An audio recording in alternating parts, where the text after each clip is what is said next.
everybody. Welcome to the Java with John program. This is the last Java with John of the summer. Unfortunately, we've had a quick summer, it seems, but here we are. So August 28th in Acton, there are a lot of things happening right now. The early voting is happening this week. The last day to early vote is today, and then the state primary is on Tuesday at the junior high school. Polls will be open from 7 to 8 p.m. And the parking situation is a little different over there, but there'll be signage to tell you where to go that day. The Java with John program is something that we do on a weekly basis here, and we're excited to continue doing it into the fall, so stay tuned for that. And hopefully someday we'll get back in person at the senior center and do it like we used to. But until then, we're going to continue running it on radio and on YouTube as we have been, and that'll be rebroadcast on local television. So the guests we have this morning are going to cover varying topics, including some stuff that we'll be seeing at the upcoming special town meeting.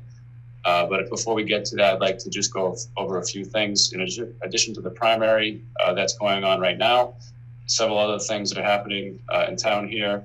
The Board of Selectmen just recently established a diversity and inclusivity commission, and applications are rolling in for people to be on that commission, and then the Board of Selectmen will be adopting the membership in early September on the 14th, I believe. So if you're interested in that, contact David Martin. We also are planning for our special town meeting, as we did at the end of June. The town meeting will be held at the high school. We're going to have it inside in the gymnasium, and then outside in a parallel meeting for people that aren't comfortable coming inside. So please come out that night. It's at 6 o'clock. The warrant is published online, and you should have received it at your households as well. There are 9 articles, some of which we'll be talking about today. We'll cover the rest next week at the next Java with John. But as we did for the for the annual, we'll have presentations pre-recorded and posted on our website, thanks to the help of ActonTV. Those presentations are being recorded right now, and they'll be live and up and available starting on the 1st next week. So look for that, and it's a great way for voters to get really good background on the articles before they come to town meeting that night. We're also excited to announce that the fire station project, long-awaited project, is starting construction on Monday. Hutter Construction is the construction company, and that project will take just over a year, but we're excited to get started with that and thank the community for our support. And so you'll start to see some activity over there on Harris Street. You may have actually seen some activity even recently, as the fire department has been using the vacant building there to do some training. That may continue right up until Monday. But if you see something going on there, it's not a fire, it's just a drill. Also, I just want to give a plug for the town services hotline. We've been running a hotline service now with multiple people from each department assigned to answer the phone to help residents with questions about town services. 978-929-6611. We've gotten a good response from people, and it's been great for our staff to be able to talk to residents with questions. We also have takeout window service behind Town Hall from 10 to 12, Monday through Thursday. You can do most things that you would normally do inside Town Hall right through the back window. It's very convenient, and we'll be looking to expand those hours after the elections and things settle down here. So thank you again for watching the program. We have Heather York, our nursing director, here and back with the program again this week, and going to give some updates on COVID-19 and the response and some other news related to that. Good morning, Heather. Morning, John. Nice to see everyone. So I'm going to give a quick update about the COVID-19 numbers in the town and a little bit of an explanation of the new numbering system, reporting system that the state is using. So as of today in Acton, overall, since this all started, we had 198 positive cases. Today, currently 7 are in isolation, 170 have recovered, and 21 unfortunately have passed away during the beginning of this COVID-19 issue that we've been having. So the state has started with a new reporting number system on a weekly basis. They initially were doing a weekly update with overall numbers for towns, hospitals, how many hospital beds there were. So they changed the reporting about 2 weeks ago to be by town.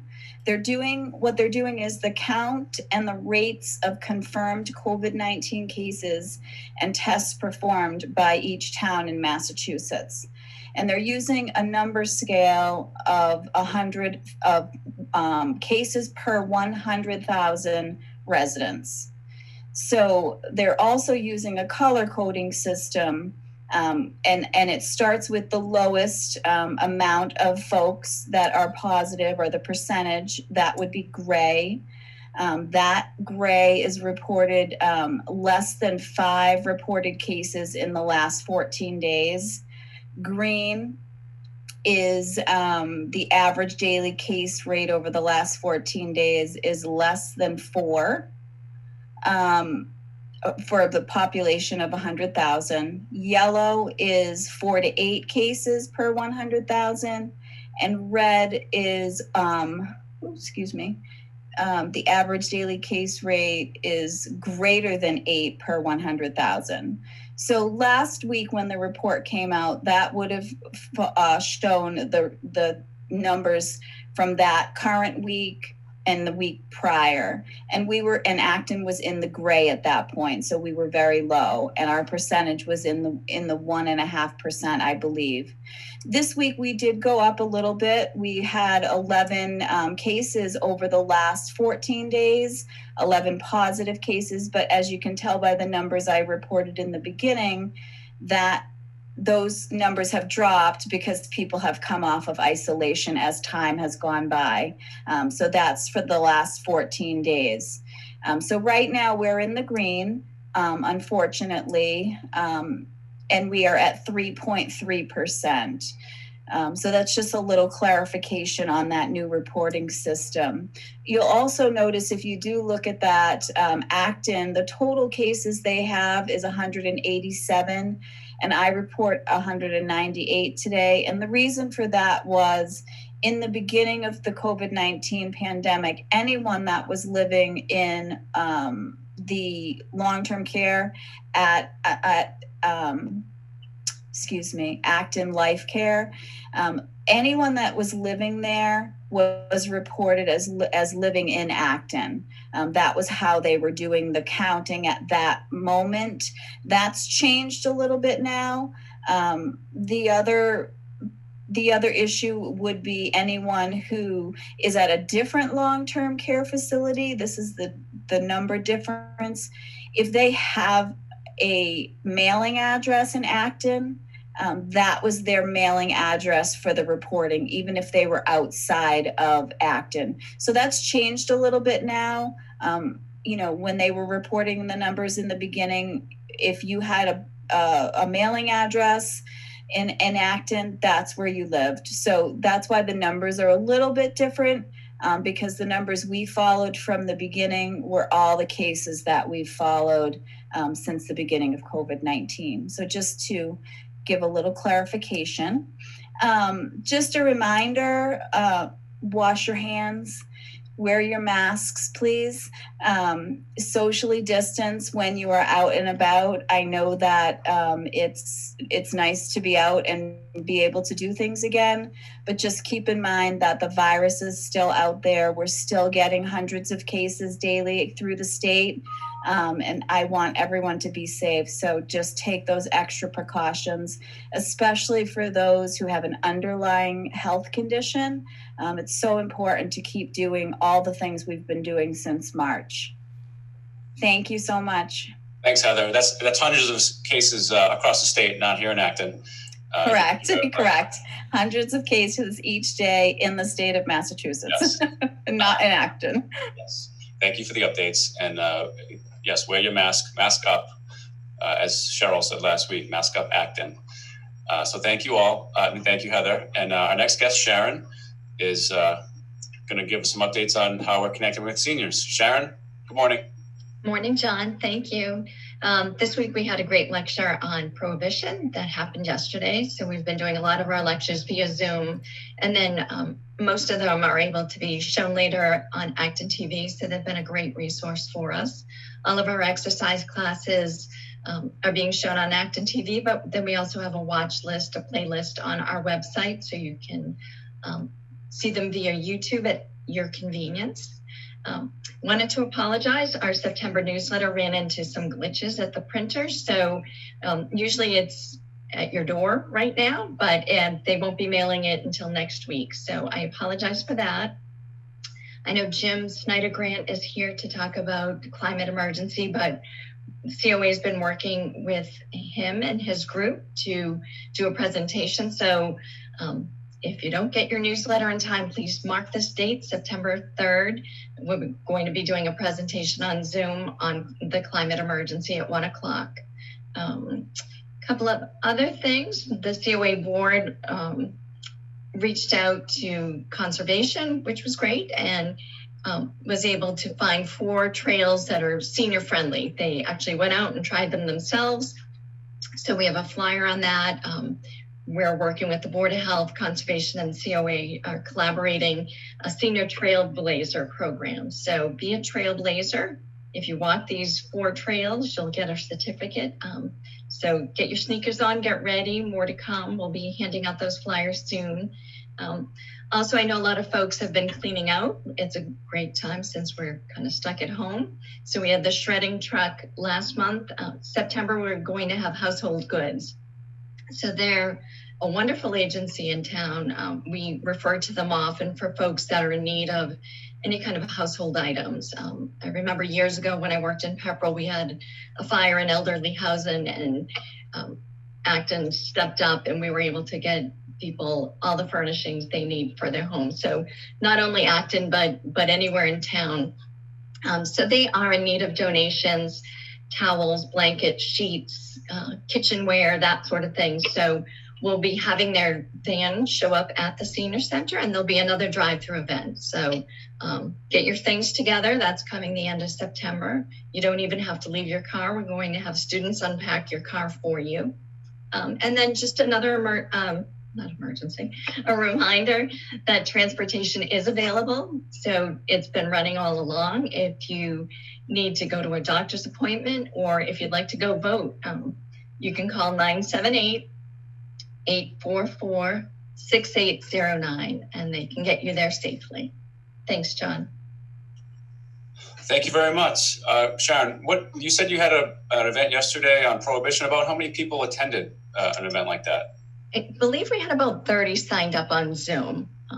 That's great. So, yeah, thanks. So that's generally what you would get at the senior center, right?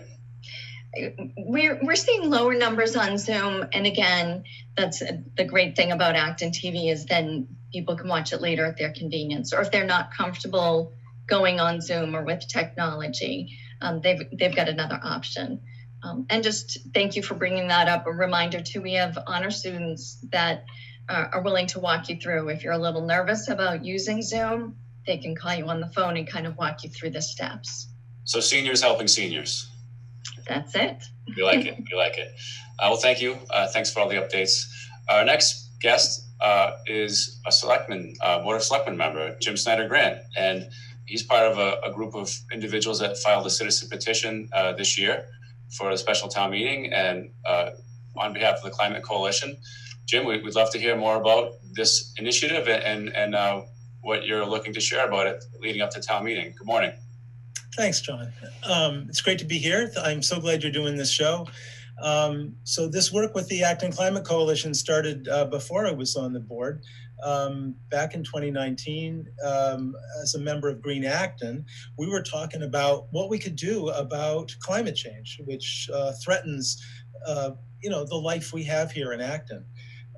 And one of our members, Fran Cummings, introduced us to these climate emergency resolutions that were being passed in countries and cities and states across the world. And they have three purposes.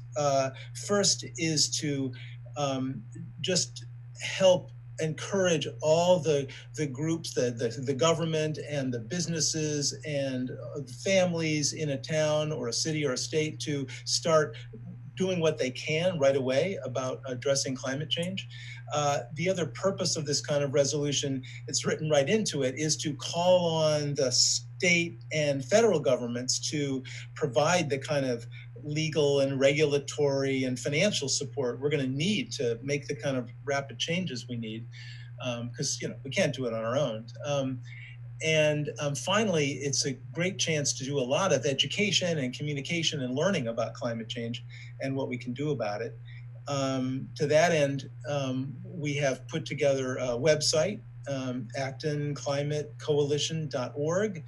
And on that website, you'll see webinars that we've put together that have a basic presentation on the climate science and what we can do and what we need to do, and also a good chance for questions and answers. Sharon mentioned the webinar that we're doing on the 3rd, sponsored by the Senior Center. So anyone can contact Senior Center at actonma.gov to sign up for that. We also have webinars in the evening on the 1st of September and the 7th of September at 7:30. You can sign up for those on the website. And it's just been a great process. Part of what it's been is putting together this coalition of now 36 different organizations, faith communities, businesses, nonprofits, and the offices of both of our state reps to help out with this process of education and making progress on dealing with climate change. That was when I got to meet Sargam Nohria, who's a rising senior at Acton Boxborough, and I've learned a lot from her too. Maybe she can tell her story. Yeah. Hi everyone. My name is Sargam. I'm going to be a senior this coming September. I am a member of Sunrise Acton, which is our local hub of the Sunrise Movement, which is a youth-led environmental organization, and it's one of the members of the Acton Climate Coalition. So I thought I'd start off by talking about how I got involved in climate action. And it was really because I've spent a lot of my time outside.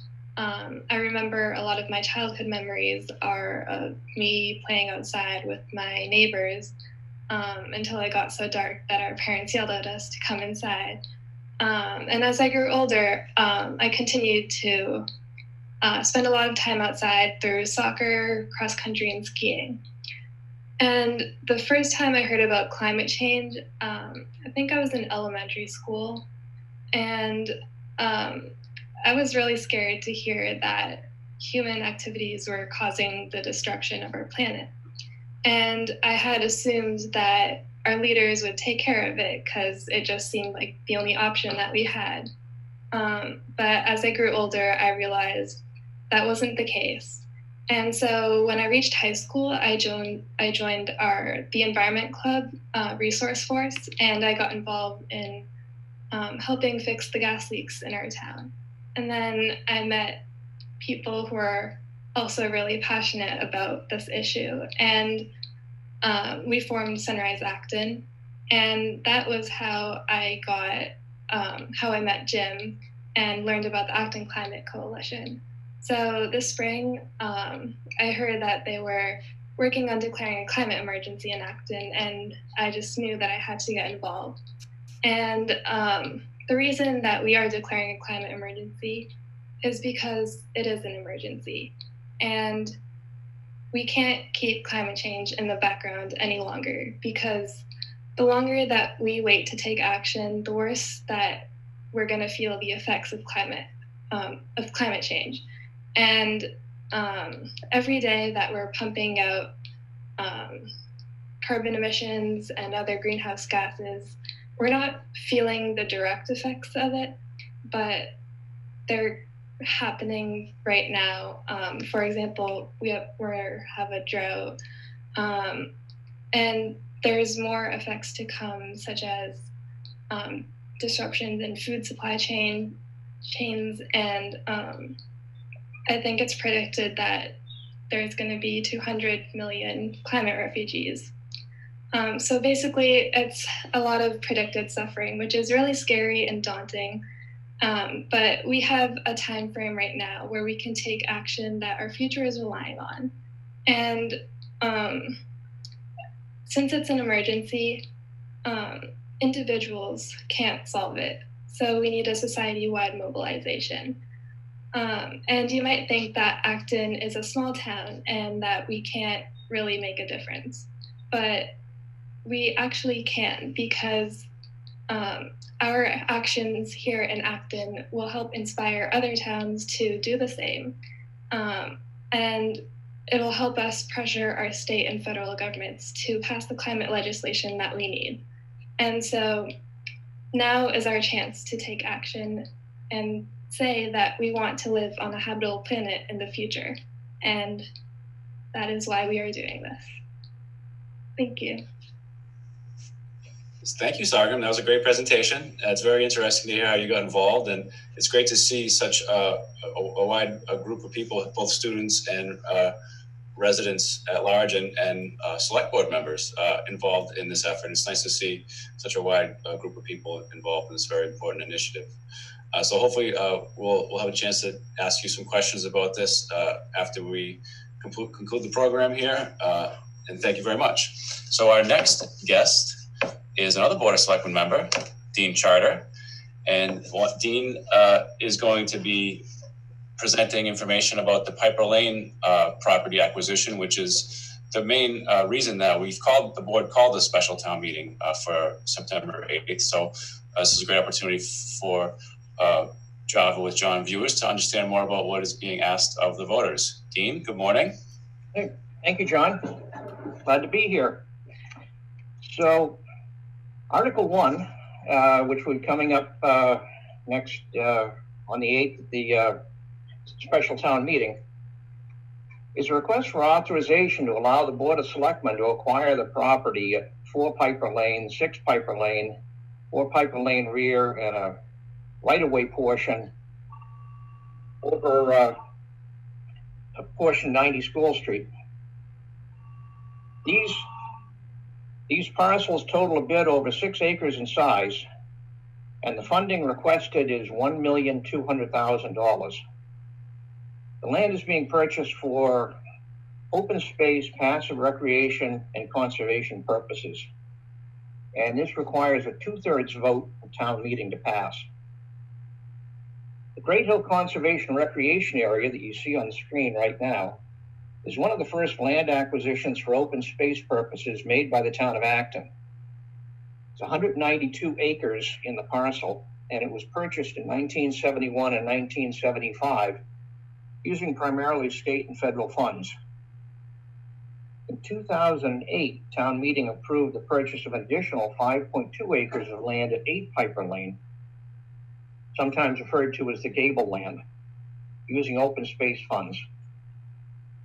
The parcels that are under discussion right now are contiguous with the larger Great Hill area and the more recent purchase at 8 Piper Lane.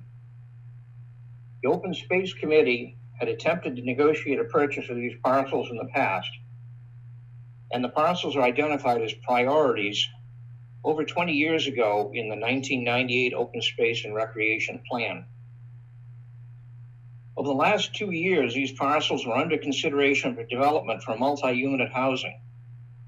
That proposal was highly controversial and opposed by many, including the Board of Selectmen, the neighborhood, and the larger community. This purchase comes about as a result of the protracted negotiations between the Board of Selectmen and the developer, and represents what we, the board, deem to be a fair deal for all involved. State law dictates that purchases of land using community preservation funds can only be made if the purchase price is less than the appraised value, and this purchase meets that threshold. The land will be protected as open space in perpetuity, and the difference between the purchase price of $1,150,000 and the request of $1,200,000 will be used to defray the cost of the permanent conservation restriction. The land will be managed by the Conservation Commission subject to the conservation restriction. The existing house on the property will be removed from the site or demolished, consistent with the entire parcel being purchased for open space. Most likely, the existing trail connections will be maintained or upgraded. As per the direction of the Community Preservation Committee, the full acquisition price will be split in half coming from the open space set-aside fund and half coming from long-term borrowing. Long-term borrowing costs will be around $46,000 per year for 20 years, and those annual payments will come from the community preservation funds each year. Final details on the cost of the borrowing is still to be determined, but this split between cash from the fund and the long-term borrowing is very similar to the arrangement for purchase of the Wright Hill parcel that was approved by town meeting a few years ago. Purchase has been unanimously supported by the Open Space Committee, the Community Preservation Committee, the Board of Selectmen, and the Finance Committee. So we hope that people will come to town meeting and vote favorably for this. This is how it adds the last piece in the puzzle of Great Hill, and I think it'll be a great contribution to our open space and conservation lands. And people have any questions, certainly they can reach out to me and read the warrant article. The motions are very long and detailed because there's so many different parcels of land under consideration. Thanks. Thank you for that explanation. It's certainly a interesting parcel that's part of currently part of a missing piece of a pie of a big conservation land that the town enjoys. So it's interesting that the board was able to secure this and bring it to town meeting. It's very exciting. We have, this is the point of the program where all our guests have given brief presentations, and we offer the public the opportunity to ask questions of our guests, or we can have our guests ask questions of each other. We did receive a few questions in advance of the meeting. If anyone has a question they want to call in live with, you can call 978-929-6611. And while you're heading over to the phones, why don't we start with some of the questions we received in advance. One of them was from somebody that said, what's going on with the food distribution at the high school? That has been going on. It's been a very successful program this summer, providing food to not only students, but members of the public at large. And now that school is getting back into session, people are wondering what's happening with the food service program. So we had Kristen Nelson, the director of the food service program, on the program here a few weeks ago, and she provided some updates, and she just sent me an email last night with further updates. And what she said was that we're pleased to announce that the schools will continue meal service for anyone in Acton and Boxborough. They'll be shifting to a weekly curbside pickup that will give families information about when they come to pick up their meals this week. So the schedule right now for meal pickups is Wednesday pickup from 3 to 5, starting on Wednesday, September 2nd. So, and at that, on the Wednesday, you'll get a week's worth of meals. So that you'll just do one pickup a week. And once school starts, that'll be the program. It'll be weekly on Wednesdays. So thanks for your question, and thanks for your interest in that program. We also received a question for Heather. Governor Baker mentioned a few weeks ago in one of his daily addresses about parties and how they've caused spikes in COVID cases. Is that a situation that we're aware of? Is there any parties in Acton that are causing issues with public health, Heather? No, John, we haven't seen that in Acton, fortunately.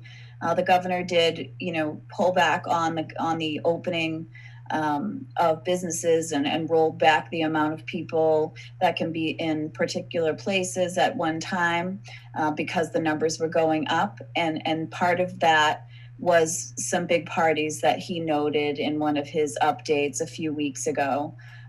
Hopefully that is not happening any longer, and people are really keeping to the groups, under 10, especially outside. If you're going to be in a gathering, is more important because it's just much more, there's much more airflow but if you're going to be in a group, make sure you still have a mask with you if you cannot socially distance if you're not from the same family. Thank you.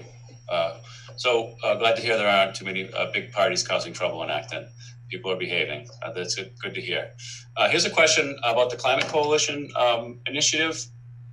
It's a question about what the nature of the article is that's being brought forward to town meeting. Is there a cost? Is there money being sought here to spend money on this initiative, or is there any money involved, I guess is the question. That's a great question, John. Thanks for bringing it up. This is a non-binding resolution, which means there's no financial commitment in the article itself. It's a call to the executive side of Acton, the Board of Selectmen and the town manager and the staff to consider investments. But any investments like that would have to come back to town meeting in a future budget, unless these are efforts that can fit within existing budget authority. Thank you. Here's a question about trees. And we do happen to have a arborist on the call, although that's not his official position with the town. So maybe he can help us out here. How many elder trees in the town of Acton are approaching 100 years or older? Does anybody want to venture a guess to that one? Well, I'll take a stab at it and basically avoid answering the question directly. There's obviously a distinction between trees that are on public property, trees that are along the roadsides, and trees throughout the entire town. And there's no good inventory that's ever been done of any of those three categories of trees. My hunch is, looking at 100 years, rolling back to the 1860s and 1870s, virtually the entire town was cleared of trees. And most of the trees that were in existence were some small pasture trees and trees that were planted deliberately along the roadsides, primarily for shading. So we do have quite a few really large, older trees in town, but trees have a limited service life. So a lot of them die either naturally or due to impacts of things like road construction and what have you. Also, there's certainly been a lot of change in our climate, and certain species of trees are not as hardy now as they were 100 years ago. For instance, sugar maple have largely died out in eastern Massachusetts between the warming climate and presence of road salt. So I think the point is not so much how many elder trees there are. There's probably 2 or 3% of our tree stock is probably over 100 years old. I think the most important thing is that in the climate that we're in right now, trees continue to regenerate and grow naturally. Keep in mind that most of the forests you see in town now didn't exist 100 years ago. They've all come up since then because trees are quite invasive into open spaces. So that doesn't really give you an answer. I don't have a hard number, but I figure there's a small percentage, I say probably 1, 2, or 3% of the total tree stock out there. Thank you. I think that's a good number, 3%. That's helpful. Appreciate it. I guess another question on trees is there a tree committee? And if not, is there a way to form a tree committee? I don't know if Dean or Jim, if you're aware of the tree committee. I'm not. There is no tree committee in town. The authority for supervision of trees on public property lies with the tree warden. Certainly, Conservation Commission has some interest in trees near wetland areas. There are other towns which have a shade tree commission. I believe Littleton is one that has one that is involved with doing tree planting on public property and that sort of thing. There's never been much of an initiative to get one going here, but there are such committees in other towns. And the ones that work the best actually are the ones that don't spend a lot of time in meetings, but spend time with a shovel and some pruning shears and get out and actually do some work. Yeah, that's great. I know that we were reinstated with the Tree City recognition this year, and that we hopefully will have a nice Arbor Day celebration and planting of the tree like we've done the last 2 years. This year it was quiet, and not too many people attended because of the pandemic, but we're excited that that process is up and running again. Here's a question about the Climate Coalition. It just came in. It says, how can people interested in participating in the Climate Coalition get involved? I'd say the first step would be to get to the website, ActonClimateCoalition.org. There's a lot of information there about webinars, and there's also a contact form. You can be in touch with us with questions and ideas. Okay, great. Do any of our guests have questions or further comments they want to bring forward here?